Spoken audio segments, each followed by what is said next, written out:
పరమాత్ముని యొక్క స్మృతి చిహ్నమైనటువంటి ఈ ఎరుపు పసుపు వర్ణాలటువంటి జెండా, ఇది శాంతి సుఖానికి ప్రతీక.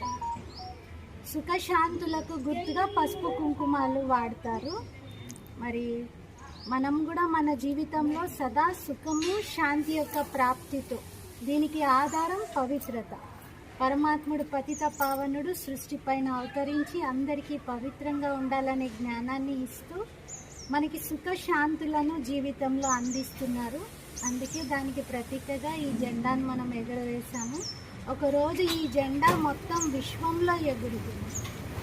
ఇప్పటికే బ్రహ్మకుమారిస్ యొక్క వేలాది శాఖలు మొత్తం 145 దేశాల్లో విస్తరించి అంతటా ఎగురుతుంది. కానీ ఇది సుఖము శాంతికి ప్రతీకగా భగవంతుడిని అందరూ ఒకే తండ్రిగా స్వీకరిస్తూ ఎగురవేసే రోజు కూడా వచ్చేస్తుంది అని బాబా అంటారు.